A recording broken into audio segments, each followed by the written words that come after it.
मेरी मामी दिखने में काफी खूबसूरत और जवान थी, लेकिन उन्हें मामा से वह प्यार नहीं मिल रहा था जो वे चाहती थी। जब मैं उनके घर गया तो मैंने देखा कि मामी बार बार मेरे करीब आने की कोशिश कर रही थी। धीरे धीरे मुझे भी मामी अच्छी लगने लगी। एक रात मामा और मामी के बीच किसी बात पर झगड़ा हुआ तो मामी मेरे कमरे में आकर लेट गई। थोड़ी देर बाद मामी खड़ी हो गई और बोली, तेरे मामा को तो कुछ आता ही नहीं, अब तू ही मुझे खुश कर सकता है। यह कहकर मामी ने अपनी अपनी सारी दोस्तों, मेरा नाम रोहन है और मेरी उम्र 25 साल है, मैं गांव में रहता हूँ। हमारे घर में एक ट्रैक्टर था और मैं गांव के किसानों के खेत जोतने का काम करता था। वैसे तो मेरी पढ़ाई अच्छी हुई थी, मैंने ग्रेजुएशन पूरा किया था। हमारा घर खेती पर ही चलता था। खेत जोतने के काम से मुझे इतना खास पैसा नहीं मिलता था, तो पिताजी को भी मेरी चिंता थी। उन्होंने मुझसे कहा, रोहन, तूने अच्छी पढ़ाई की है, शहर जाकर नौकरी के लिए कोशिश करनी चाहिए। तेरी पढ़ाई से तुझे अच्छी नौकरी मिल सकती है। इस गांव में खेती के अलावा और कुछ नहीं है, इसलिए तू इस बात पर विचार करना। हमारे गांव के कई दोस्त शहर जाकर सेटल हो गए थे और जो गांव में बचे थे वे भी धीरे धीरे शहर की ओर जाने लगे थे। उन्हें देखकर मुझे भी लगने लगा कि गांव में पैसे कमाने के मौके बहुत कम हैं, इसलिए मैंने शहर जाने का पक्का फैसला किया। लेकिन शहर जाकर मैं क्या करूंगा, यह मुझे नहीं पता था। मैं यही सोच रहा था कि माँ ने कहा, तू बिंदास शहर चला जा, वहां मेरा चचेरा भाई रमेश रहता है, उसके पास तेरी आसानी से रहने की व्यवस्था हो सकती है। तू उससे काम के बारे में पूछ, वह तुझे किसी कंपनी में नौकरी जरूर लगवा देगा। एक बार तू शहर में जम गया तो फिर तू हमें भी वहां ले जा सकता है माँ बाप का। मेरे प्रति प्यार देखकर मेरी आंखें नम हो गई थी। सचमुच मेरे माता पिता मेरी तरक्की देखना चाहते थे। तब माँ ने तुरंत रमेश मामा को फोन किया। उन्होंने भी मुझे बहुत अपनेपन से अपने घर आने का न्योता दिया। कुछ ही दिनों में मैंने अपनी तैयारी की और शहर जाने के लिए निकल पड़ा। रमेश मामा शहर में एक अच्छी कंपनी में बड़े पद पर नौकरी करते थे। उनकी शादी को 2 साल हो चुके थे और वे अपनी पत्नी के साथ शहर में रहते थे। उनका शहर में एक बड़ा और शानदार घर था। उनकी जीवन शैली और घर देखकर मैं सपने बुनने लगा। उनके वैभव को देखकर मुझे प्रेरणा मिली थी। मैंने मन में ठान लिया कि जब तक मैं शहर में अपना खुद का घर नहीं खरीद लेता तब तक मैं गांव नहीं जाऊंगा। मैं भी अब अच्छा पैसा कमाकर शहर में ही सेटल होने वाला था। मैंने अपने कागज पत्र मामा को दिखाए। उन्होंने अपनी जान पहचान से मुझे एक कंपनी में नौकरी दिलवा दी। मेरा ग्रेजुएशन साइंस में हुआ था और मेरी अच्छी पढ़ाई की वजह से मुझे शुरुआत में ही 50,000 की नौकरी मिल गई थी। शहर में रहना उतना आसान नहीं था जितना दिखता था। मामा के घर आने के बाद से मैं देख रहा था कि मेरे आने से घर का खर्च काफी बढ़ गया था। शहर में एक व्यक्ति भी बढ़ जाए तो खर्च तुरंत दोगुना हो जाता है। यह मैं खुद अनुभव कर रहा था।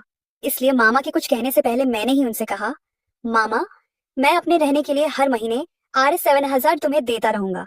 पहले तो मामा मना करते रहे, लेकिन मेरे समझाने पर उन्होंने पैसे लेना मंजूर कर लिया। मामी तो मेरे आने के बाद से मेरी बहुत अच्छी देखभाल कर रही थी, चाहे वह खाने पीने की बात हो या रहने की।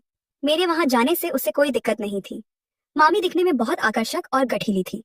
मामा उनके सामने पानी कम चाय जैसा लगता था। जब मैं उनके घर गया तो मुझे पहली नजर में लगा कि मामा मामी का कितना खुशहाल संसार है। मुझे भी ऐसा ही संसार बसाना था। बाकी दिन तो मैं ऑफिस के काम में व्यस्त रहता था, इसलिए मुझे उनके घर की बातें ज्यादा पता नहीं चलती थी। लेकिन छुट्टी के दिन कुछ ना कुछ बातें मेरे सामने आने लगी थी। मामी मेरे सामने तो बहुत खुश और हंस खेल कर रहती थी, लेकिन उनके असली जीवन में वह पूरी तरह से इसके उलट थी। मुझे ऐसा लगने लगा था क्योंकि उनका व्यवहार कभी कभी बहुत अलग दिखता था। एक रात करीब 1:30 बजे मुझे जोरों की भूख लगी। उस दिन मैं ऑफिस से घर आकर खाना खाकर तुरंत सो गया था, इसलिए मुझे फिर से भूख लगी थी। भूख की वजह से मुझे नींद नहीं आ रही थी। इतनी रात को किचन में जाना मुझे थोड़ा अजीब लग रहा था, लेकिन हिम्मत करके मैं किचन की ओर चल पड़ा। मैं अपने कमरे से बाहर निकला ही था कि घर के दरवाजे पर मुझे मामा दिखा। मामा पूरी तरह नशे में था। मामी उसे किसी तरह संभाल कर घर में ला रही थी। मामा को ऐसी हालत में देखकर मैं दौड़कर उसे संभालने गया। मैंने किसी तरह मामा को उनके कमरे में पहुंचाया। वहां से निकलकर मैं किचन में गया और देखने लगा कि कुछ खाने को है या नहीं। तभी अचानक मामी वहां आ गई। मुझे किचन में देखकर वह बोली, भाचेराव, तुम इस वक्त किचन में क्या कर रहे हो? मुझे बहुत भूख लगी थी, लेकिन मैं उसे कैसे बताऊं, यह समझ नहीं आ रहा था।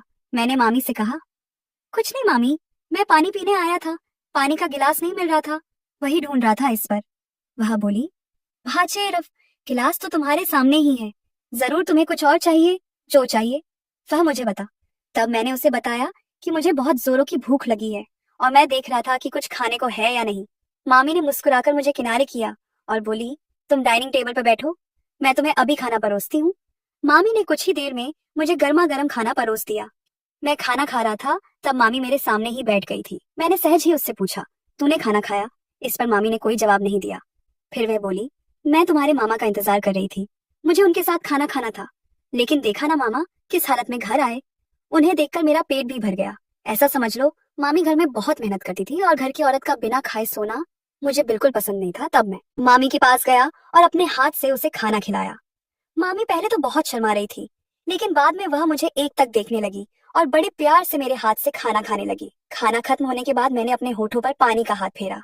मामी ने मुझे देखकर अपनी आंखें झपकाईं। मैंने भी बिना कुछ सोचे उसके होठों पर पानी का हाथ फेरा। उसके दोनों हाथों में प्लेट थी, तो मुझे लगा कि शायद उसे मेरी मदद चाहिए होगी। मैंने सहज ही उसके होठों पर भी पानी का हाथ फेरा और अपने रुमाल से उसका मुंह भी पोंछ दिया। वह मुझे बड़े प्यार से देखने लगी। उसके गाल शर्म से लाल हो गए थे। खाना खाकर मुझे बहुत अच्छा लग रहा था। मैंने मामी को थैंक यू और गुड नाइट कहकर अपने कमरे में चला गया। सुबह मुझे ऑफिस के लिए थोड़ा जल्दी जाना था। मामी मेरे जाने के समय तक मेरा टिफिन तैयार रखती थी। वह मेरे सारे काम बहुत अच्छे से करती थी।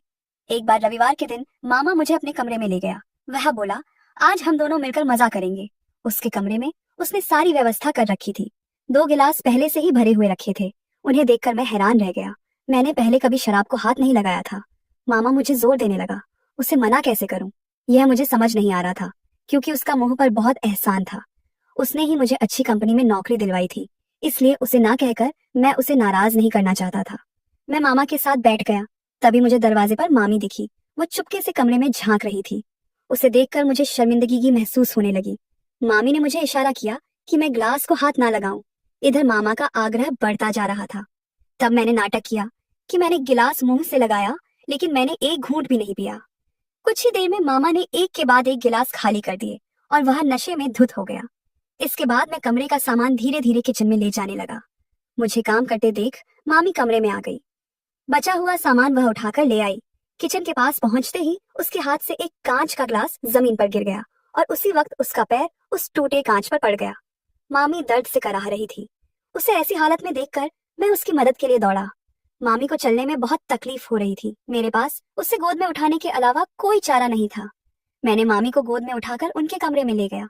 वहां मामा बिस्तर पर पूरी तरह फैलकर सो रहा था। तब मैं मामी को अपने कमरे में ले गया।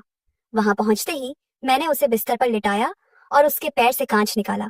कांच निकालने के बाद मैंने उसके पैर पर मलहम लगाया और पट्टी बांधने लगा। तब मैंने देखा कि मामी मुझे बहुत अलग नजरों से देख रही थी। उसकी नजर देखकर मुझे शर्मिंदगी की महसूस होने लगी। पट्टी बांधने के बाद मैंने अपनी चादर उठाई और हॉल में जाने लगा।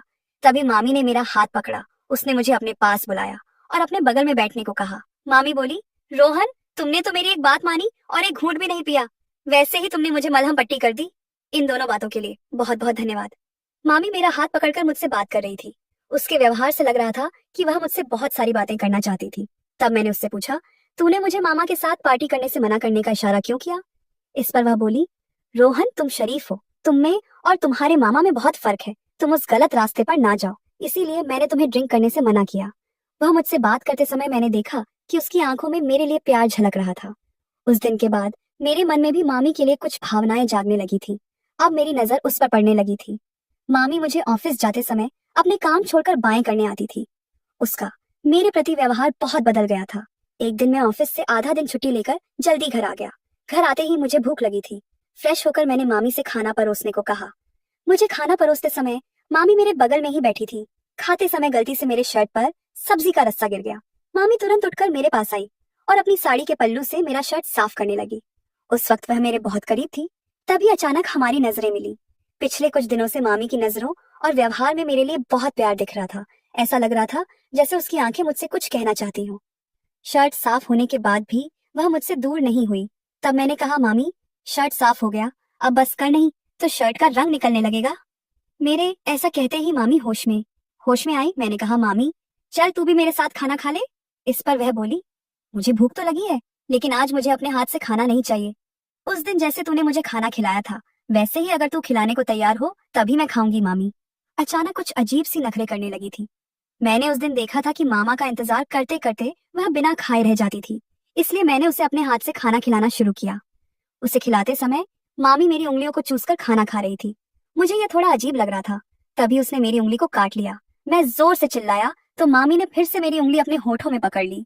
वह कह रही थी कि मेरी उंगली का दर्द कम करने के लिए उसने ऐसा किया, लेकिन मुझे यह सब बहुत अजीब लग रहा था। उसके इस व्यवहार से मेरे मन में अलग अलग भावनाएं जाग रही थी। मामी बार बार मुझ पर अजीब नजरें डाल रही थी। तभी मुझे मामा की गाड़ी की आवाज सुनाई दी। मैं तुरंत मामी से दूर हुआ, हाथ धोकर अपने कमरे में चला गया। उस दिन मामा भी जल्दी घर आ गया था। घर में आते ही उसने मुझे आवाज दी और कहा, रोहन, जल्दी तैयार हो, मैं तुझे अपने दोस्त की एक बड़ी पार्टी में ले जा रहा हूँ। मैंने कहा, मामा, मेरा तो अभी खाना हुआ है, पहले तो बता देते। इस पर मामा बोला, क्या रे रोहन, तुझे तो घर और ऑफिस के अलावा कुछ दिखता ही नहीं। तेरी उम्र के लड़के को इस उम्र में कैसे मजे करने चाहिए। मामा मुझसे बात कर रहा था और मामी वहां खड़ी सब सुन रही थी। मैं मामा की बात पर सिर्फ सिर हिलाता रहा, लेकिन मामी को मामा की बात पर गुस्सा आ गया। वह बोली, तुम अपने दोस्त की पार्टी में जा सकते हो, लेकिन रोहन को अपनी गंदी आदतों में मत फंसाओ, नहीं तो शादी के बाद उसकी बीवी को भी मेरी तरह पछताना पड़ेगा। मामी ने मामा से मेरे सामने बहुत रूखेपन से बात की थी। इससे मामा को बहुत गुस्सा आया और यह उसके चेहरे पर साफ दिख रहा था। मामा अपने कमरे में चला गया, लेकिन कमरे में जाते ही वह मामी को जोर से आवाज देने लगा। मामा की आवाज सुनकर मामी दौड़कर कमरे में गई। मामी के कमरे में जाते ही मामा ने दरवाजा जोर से बंद कर दिया। कमरे से उनके झगड़े की आवाजें आ रही थी। मुझे मामी की बहुत चिंता हो रही थी। मेरा मन उसके लिए तड़प रहा था, लेकिन मुझे समझ नहीं आ रहा था कि ऐसा क्यों हो रहा है। मैं उनके बीच कुछ बोल भी नहीं सकता था, क्योंकि मैं नहीं चाहता था कि मेरे बोलने से माहौल और खराब हो। मुझे अभी शहर में सेटल होना था और इसमें मुझे मामा की बहुत मदद चाहिए थी। अगर मैं मामी की तरफ से कुछ बोलता तो शायद मामा मुझे कहीं और रहने को कह देता। इसलिए मैं चुप रहा और तटस्थ रहा। मैं अपने कमरे में जाकर बैठ गया।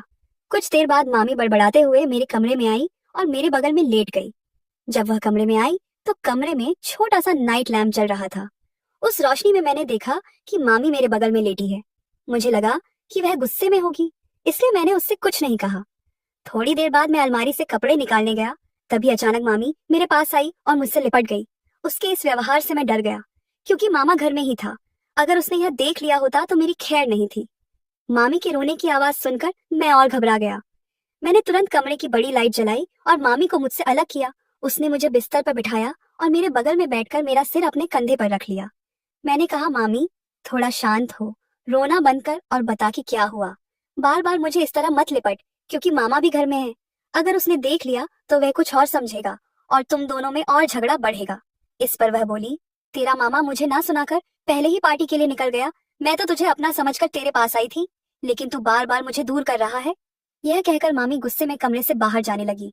उसे रोकने के लिए मैंने उसका हाथ पकड़ा तो गलती से मेरे हाथ में उसकी साड़ी का पल्लू आ गया और वह खींच गया। मुझे लगा कि यह देखकर मामी मुझ पर गुस्सा करेगी, लेकिन वह अचानक अलग ही व्यवहार करने लगी। वह उसी हालत में मेरे सामने आकर बैठ गई और फिर से मेरे करीब आने लगी। वह बोली, रोहन, आज मैं पूरी तरह तुम में समा जाना चाहती हूँ। मुझे तुम्हारा प्यार चाहिए। मैं इसके लिए कब से तरस रही हूँ। मुझे इस तरह दूर मत कर। मामी ने बिना किसी शर्म के अपने मन की सारी बातें मेरे सामने रख दी। मैं उसकी बातों को सुनकर धीरे धीरे होश खोता जा रहा था। तभी अचानक घर की लाइट चली गई। इससे मामी और जोश में आ गई। उसने मौके का फायदा उठाने की ठान ली थी। वो बार बार मेरे करीब आकर मुझे पूरी तरह बेकाबू कर रही थी। धीरे से वह मेरे पास आई और फुसफुसाते हुए बोली, रोहन देख, वक्त भी हमें सही मौके पर साथ दे रहा है। बिल्कुल सही समय पर लाइट चली गई। इस अंधेरे में तू बिल्कुल शर्माना मत। मामी मेरे प्यार में पूरी तरह बेकाबू हो चुकी थी। अगले दिन सुबह मेरी आंख खुली तो मैंने देखा कि मामी मेरे बगल में सो रही थी। उठते ही उसे एक फोन आया और उसे पता चला कि मामा को हॉस्पिटल में भर्ती कराया गया है। मामा की खबर सुनकर मामी के पैरों तले जमीन खिसक गई थी।